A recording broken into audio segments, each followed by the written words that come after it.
Chapter 2. A sharp knock and the door flies open. "Ah, Miss Ferrars, I don't know what you hope to accomplish by sitting in the corner." Castle's easy grin dances into the room before he does. I take a tight breath and try to make myself look at Castle, but I can't. Instead, I whisper an apology and listen to the sorry sound my words make in this large room. I feel my shaking fingers clench against the thick, padded mats spread out across the floor and think about how I've accomplished nothing since I've been here. It's humiliating. So humiliating to disappoint one of the only people who's ever been kind to me. Castle stands directly in front of me, waits until I finally look up. "There's no need to apologize," he says. His sharp, clear brown eyes and friendly smile make it easy to forget he's the leader of Omega Point, the leader of this entire underground movement dedicated to fighting the reestablishment.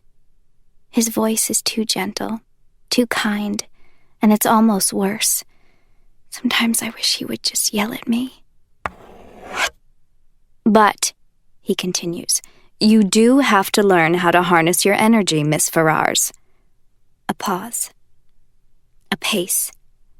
His hands rest on the stack of bricks I was supposed to have destroyed. He pretends not to notice the red rims around my eyes or the metal pipes I threw across the room. His gaze carefully avoids the bloody smears on the wooden plank set off to the side. His questions don't ask me why my fists are clenched so tight and whether or not I've injured myself again.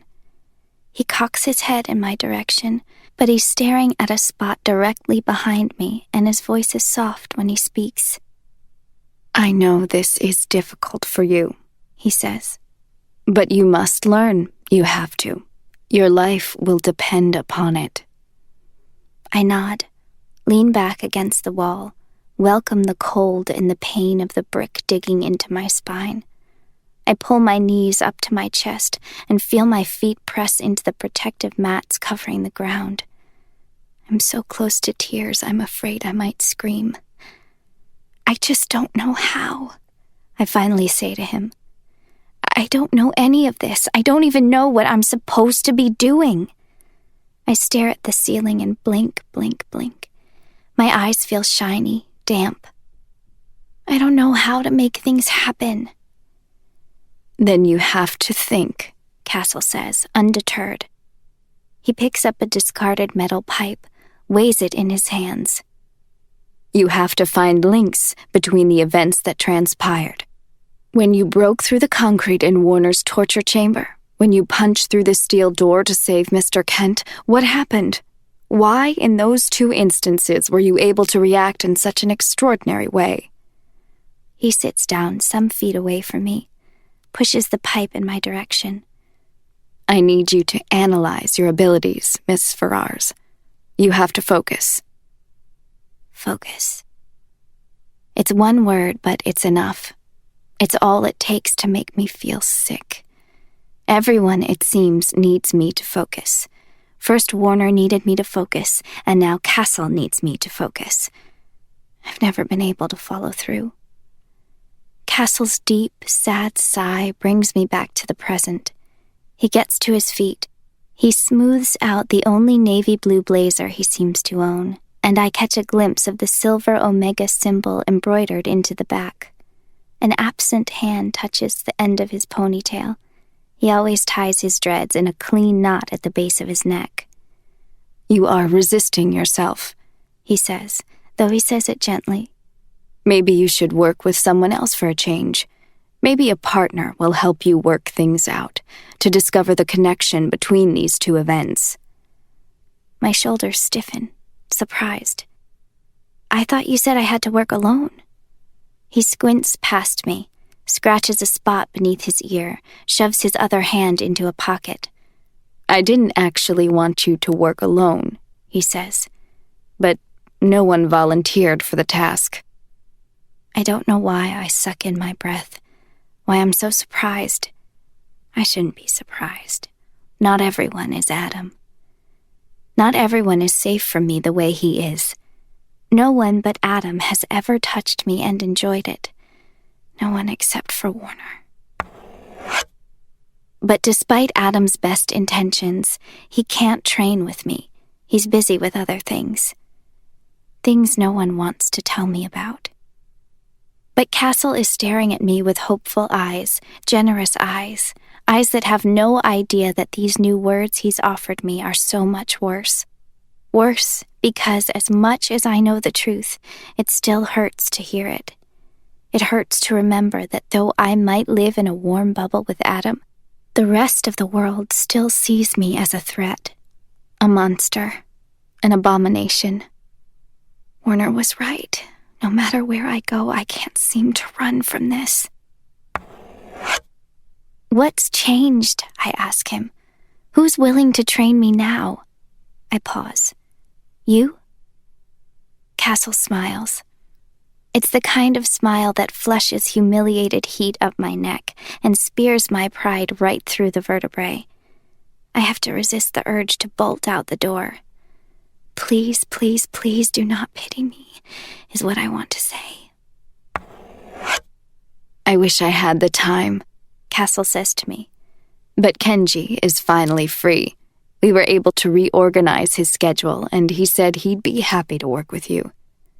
A moment of hesitation. That is, if that's all right with you.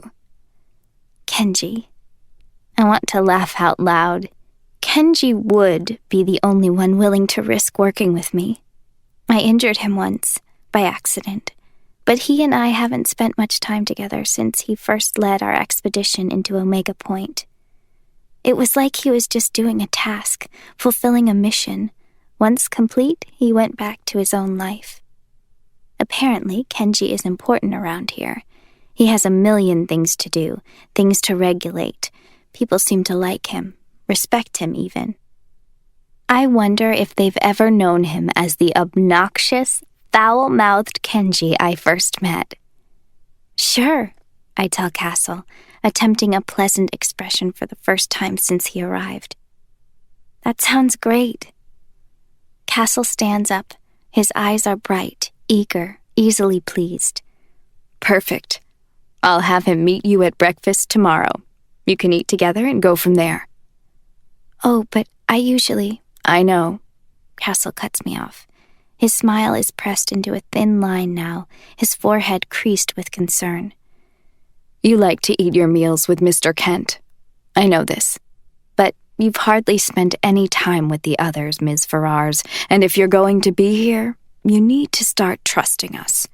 The people of Omega Point feel close to Kenji. He can vouch for you.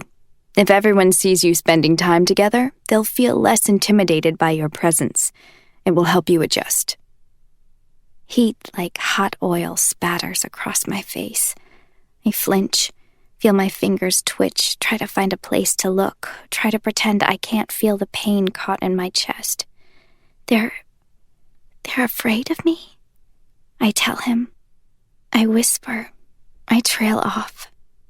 I didn't want to bother anyone. I didn't want to get in their way. Castle sighs, long and loud. He looks down and up, scratches the soft spot beneath his chin. They're only afraid, he says finally, because they don't know you. If you just tried a little harder, if you made even the smallest effort to get to know anyone. He stops, frowns. Ms. Ferrars, you have been here 2 weeks and you hardly even speak to your roommates. But that's not... I think they're great. And yet you ignore them? You spend no time with them? Why? Because I've never had girlfriends before. Because I'm afraid I'll do something wrong, say something wrong, and they'll end up hating me like all the other girls I've known. And I like them too much, which will make their inevitable rejection so much harder to endure. I say nothing. Castle shakes his head. You did so well the first day you arrived. You seemed almost friendly with Brendan. I don't know what happened. Castle continues. I thought you would do well here. Brendan.